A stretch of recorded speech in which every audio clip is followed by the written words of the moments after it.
our friends at Pfizer, growing and developing huge teams. You know her as maybe she entered your LinkedIn like she did mine in the year of our Lord when she started working with the National Entrepreneur Center as their DEI officer. You know her now as one of the biggest movers and shakers in the Nashville scene, amongst many, many others. Founder of Career Thrivers, where they focus on DEI, strategic planning, coaching, events. Obviously, she's one of LinkedIn's top voices with over 9,000 followers. And then I went ahead and clicked on the other icon to see how many followers you had on the other channels. And I'll be damned if she doesn't have about 9,000 on Instagram as well. You know her as the host of Let's Thrive Together podcast and growing almost 4,000 subscribing to that newsletter on LinkedIn, Brittany N. Cole. Brittany, how are you? Cole, I am fantastic. Thank you so much for the invitation to join you. And I was reading those stats like, oh, okay, I think I'm doing pretty You're like, good. okay, let Cole read more of my intro. Okay, keep Who reading. is that? Okay, all right, I'm we're Look, moving. anytime you can see someone's post and you look behind them and they've got all the books, you're like, oh, you immediately start putting inferences together, right? Like a very well learned person, she reads books all the time. But then you take it to a whole different level, Brittany Cole, when you take them and you organize them by color. So we'll take that for another episode, but Yeah, it's an well, awing background for sure.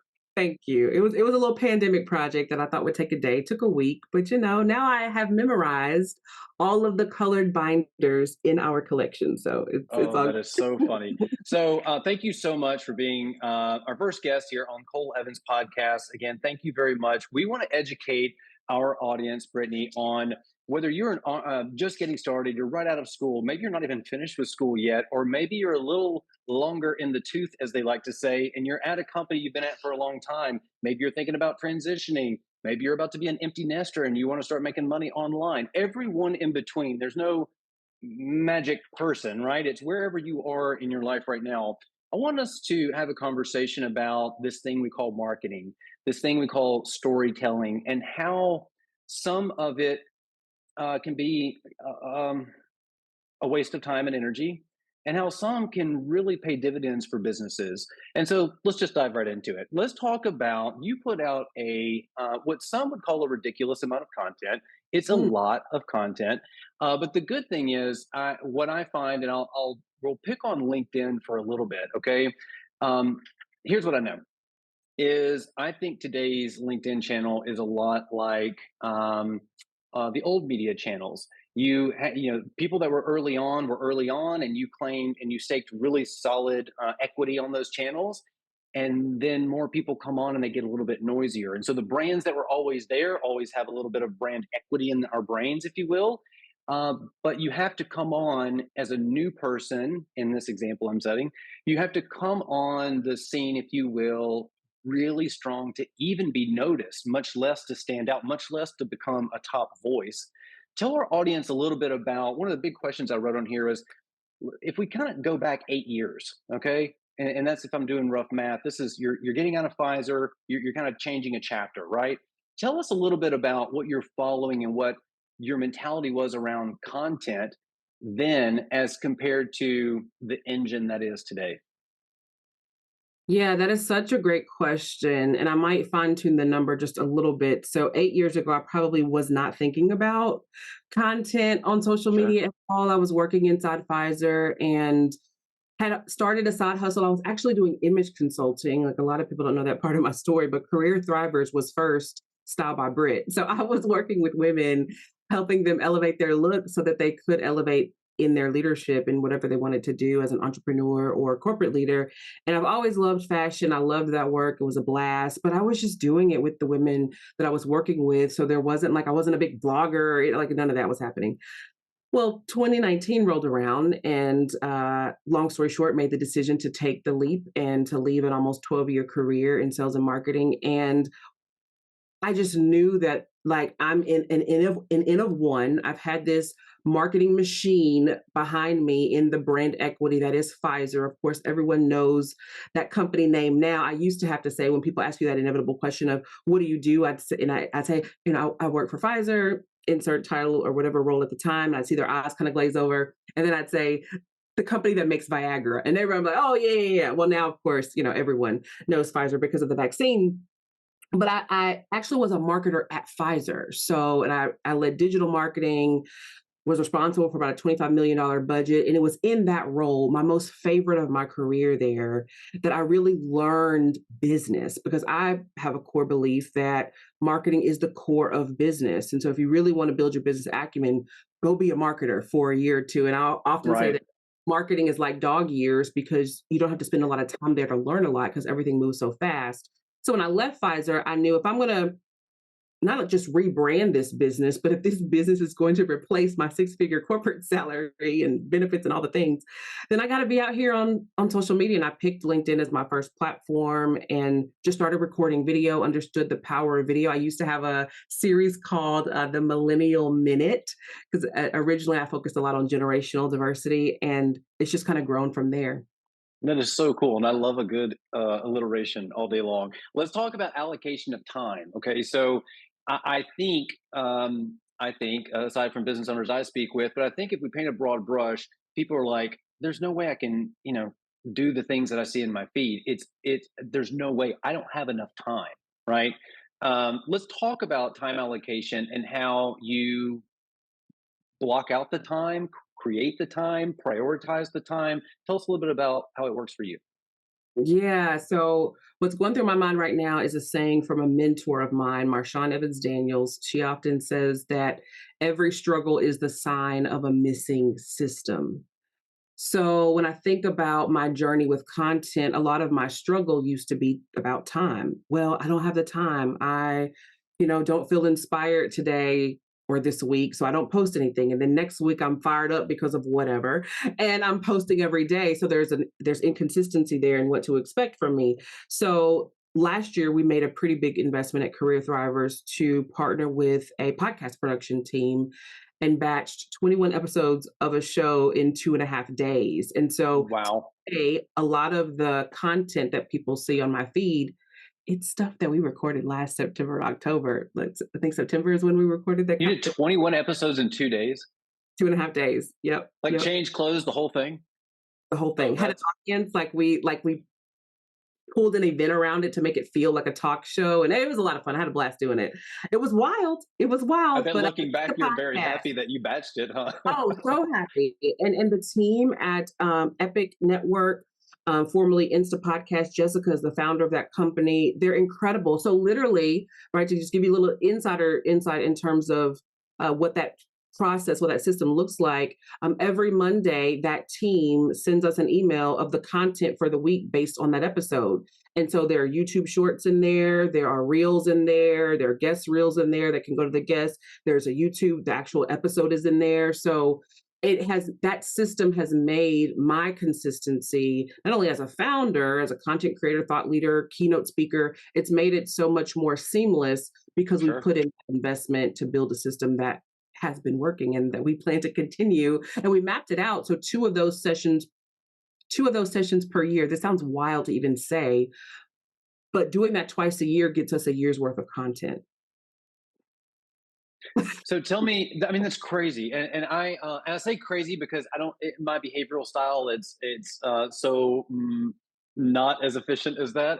But when I had the opportunity to work with Dr. Jeff at an optometry clinic here, one of the top gross revenue producing optometry companies in the country, I then found out. But he was very big on. He wanted to start a podcast. We had a little fishbowl corner that when you turned to go check out, so every patient in there, we're talking thousands a month, would cross over, and he wanted them to see that he was putting on a podcast and doing this thing. And at the time, he said, "Look, we're just going to batch it, and we're going to do a couple of hours, one day a month, and we're just going to do them back to back." And obviously, I mean, I get it. You're a physician, you got your efficiency down. I get it. But as a marketer, I was like, oh my God, like 2 hours sitting in a room to record. I love a good podcast, obviously, but 2 hours, like, come on. So that being said, it is extremely efficient, but I'll even go back and maybe do a close up of my eyes when you said 21 in 2 days. I mean, that's a lot. That is a lot. But to your point, you put in a little bit of energy for a couple of days and haven't thought about it for a couple of months. That's awesome.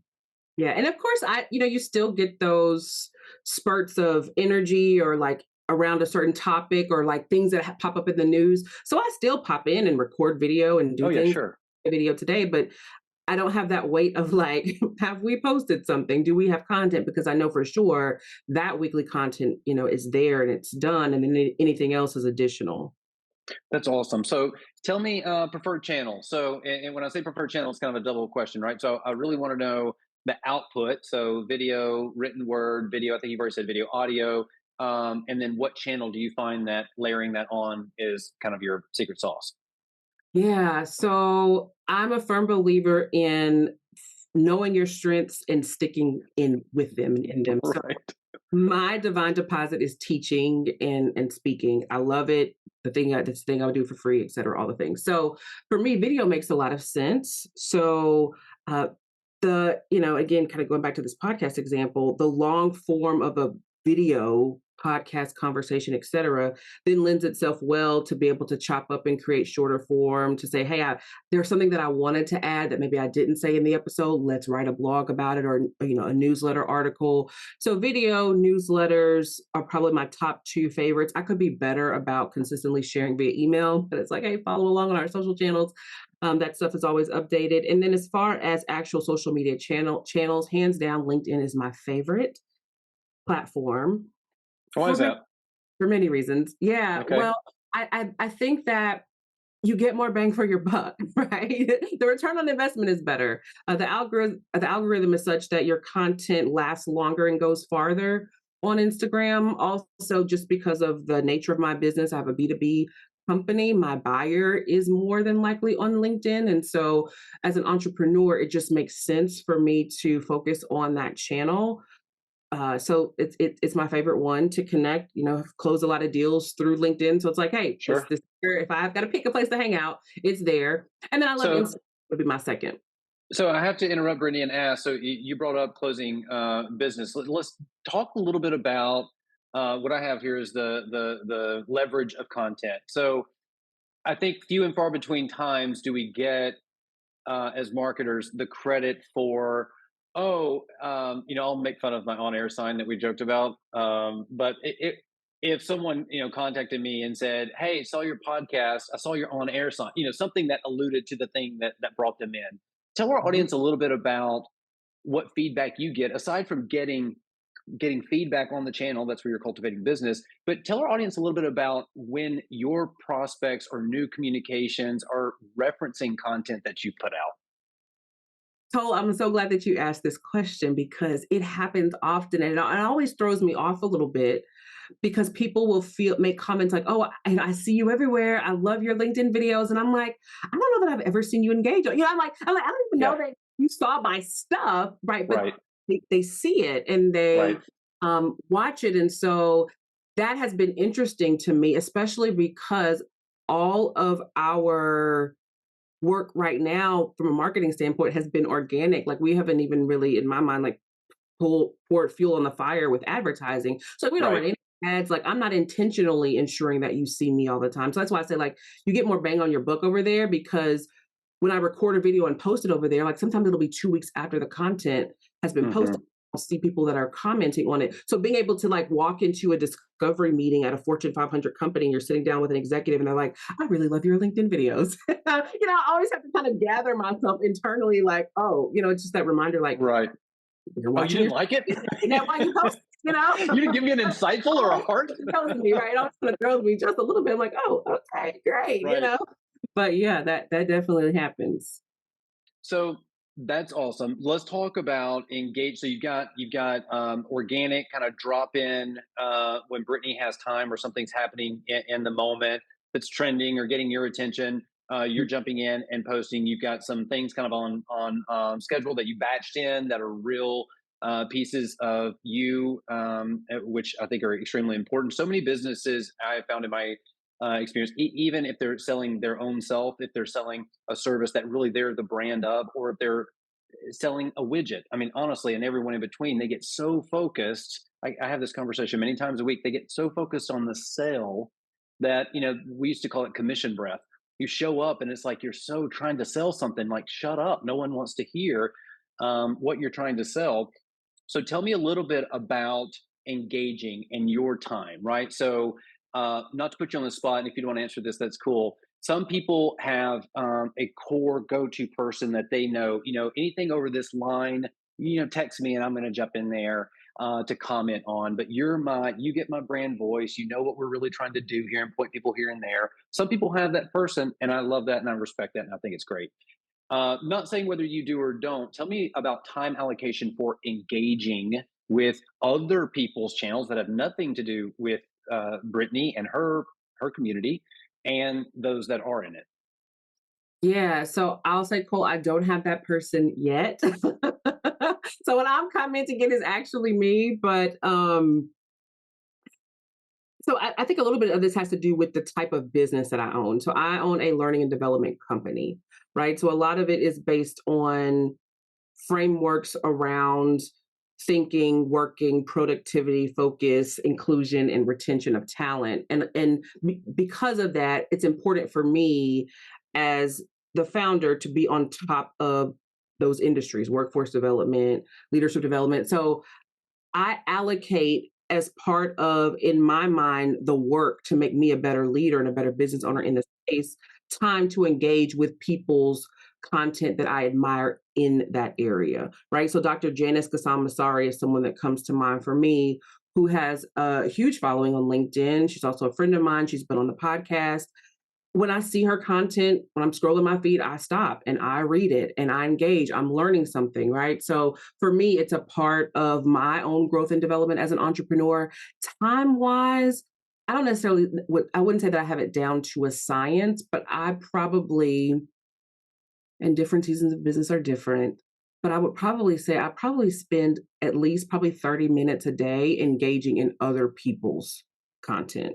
Okay.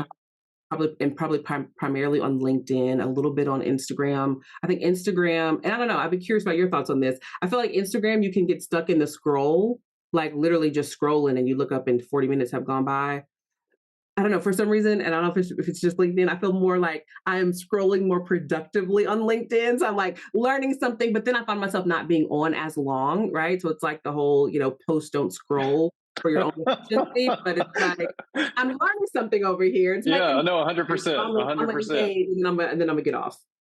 So I think, I'm thinking a couple of things. Number one, I'm thinking, do I actually learn anything if I watch HGTV, or am I actually going to go, wrestle an alligator if I watch National Geographic? But I, Yeah. I do think that creating the message for the channel is a very, very a smart alignment, right? I think where there is a miss, I've been 100% responsible of this myself, which is being more anxious about getting something out or getting a series of things out that the channel was really not even a thought or secondary to a thought of posting it or scheduling it and feeling good about myself. I think you're exactly right. Where I think the infinite scroll is becoming more apparent on all channels. I'll give you context what I'm saying. Mhm. In one of my feeds this morning, there's a guy's over a million, 1.3, 1.4 million followers on LinkedIn. And his post this morning said, whenever it was on my feed, and said, basically, I'm never going to get on TikTok. I don't aspire to sell a book. I don't do this. I don't do this. And it went on, and it had a pretty big feedback. And so I'm kind of a proponent of Gary Vee's mentality on this because I agree with it, which is the channel will change. The thing will change. TikTok will not. My kids will probably never be on TikTok, right? It'll be another thing. Um, that being said, being on those channels to further get your story out there, the post that is on LinkedIn will never work on Instagram or TikTok, and vice versa, because that go to Comedy Central and turn it on, and then show me a Dove commercial. It's probably a little bit of a miss for that audience. Whereas I go to a Hallmark or a Lifetime or something that's a little bit more calming and programming, more aligned with the Dove programming of their brand and their commercial. That's alignment. That's symbiotic. Going on and trying to sell tires on Hallmark by saying promo this Saturday. That's a miss. And so I think my take on it, Brittany, is that getting things scheduled on channels where that one non-millennial pause as we started the beginning of the episode, but where you can feed that attention as quick as you can. A LinkedIn, again, we're painting a broad brush. A LinkedIn user wants to scroll a little bit long. More than likely, and I don't think this is, no, it is. It's still by majority. I'll say that as a non-subject matter expert. The majority of LinkedIn users are still sitting at a job. They more than likely can't leave because they're buttoned into a chair attached to a 401k. They're never going to leave. 10, 20,000 of those people are retiring every day. And so I think you see that channel really opening up over the very few years to come because it's going to be getting younger. Right. So I took the design example I told you for our podcast. I put 4 or 5 designs together, 5 designs. I'm sorry, 4 designs. And I put them out across every one of my channels, hands down. I got feedback on all the channels. Facebook, overwhelmingly the most feedback. Now you would think, oh, well, professional, why, when you get it on LinkedIn, that's not a place where LinkedIn is still a place where, unless it's an inspirational, the good of everyone, or some stance that we all internally believe together, you still have this element of, I can't let other people around me see I'm engaging in that kind of content. And that's what I think happens in a professional world. You might believe absolutely what Brittany and Cole is saying, but because of all the things in your small bubble of your world, you might not be able to even hit the like button. Whereas, I might see you at a party and go, hey, I'm not engaging in your content, but I love your videos. And you're Yep. like, wait, where's this person from? What's going on?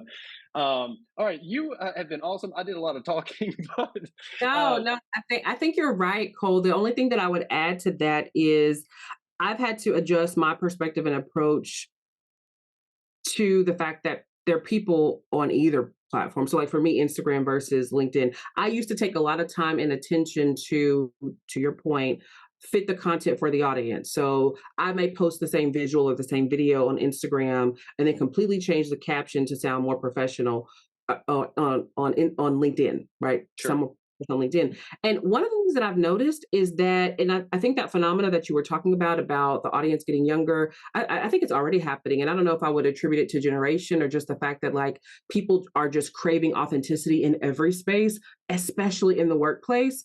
Yeah, The stuff I post on Instagram, sometimes I will copy and paste the exact same caption and everything right over on LinkedIn, and it does just as good, if not better. And so I yeah. think there's element that oftentimes business owners are nervous about that, oh my gosh, my LinkedIn content has to be so polished, so professional, so corporate. Actually, you stand out when it's not.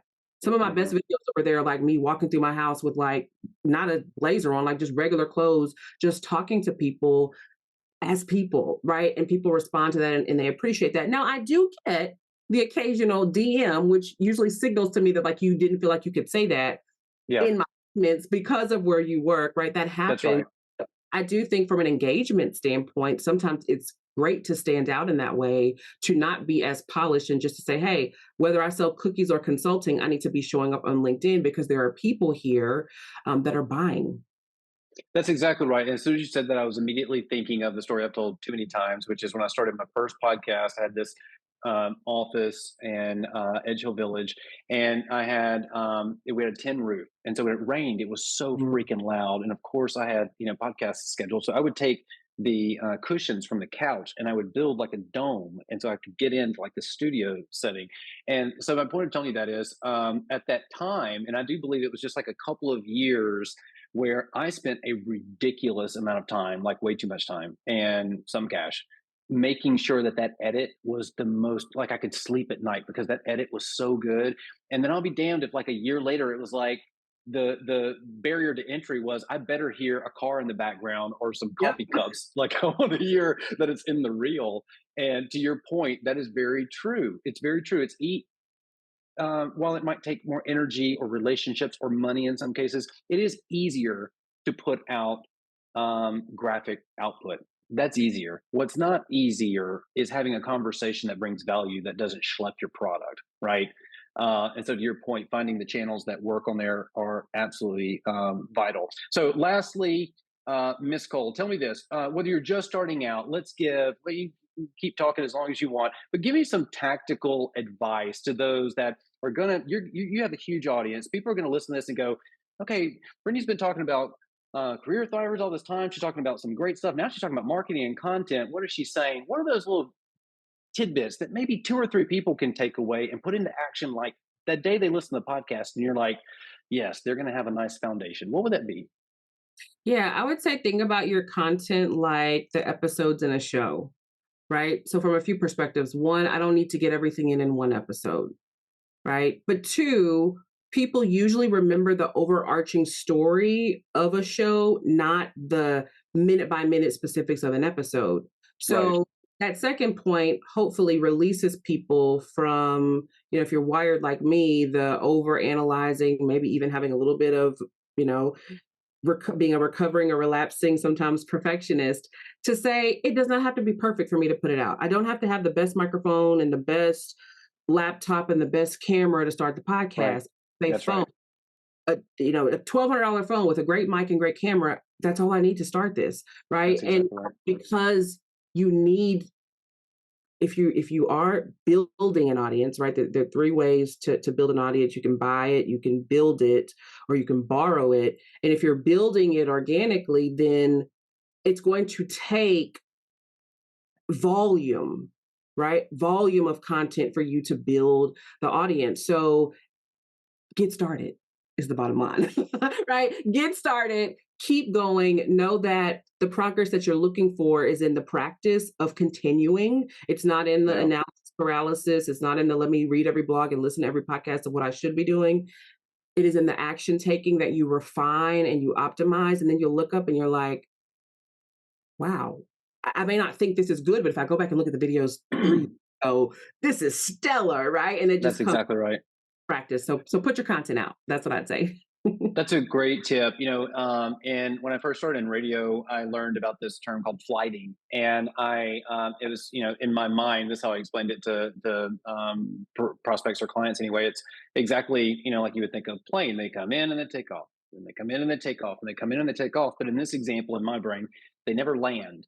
And so, to the consumer, if you align that with a brand, massive companies, I learned very early on, are not even on, every 4 weeks. In some cases, they're not even on a full 2 weeks every month, but they know when to accelerate the plane into flight, the weight, and they know when to bring it back down and to take it up. And so, to that point, do you have to be on all channels all the time? I don't really think that answer is yes, but you do 100% have to have consistency. Seth Mhm. Godin says it's 100% of what sticks out in all things marketing. I couldn't agree more. After 21 years, it is the consistency is absolute key.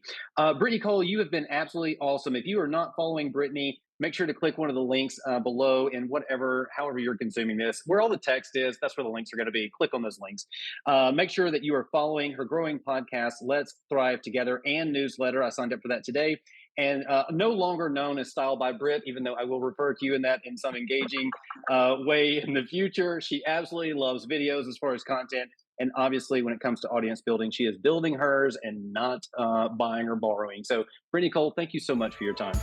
Thank you for having me.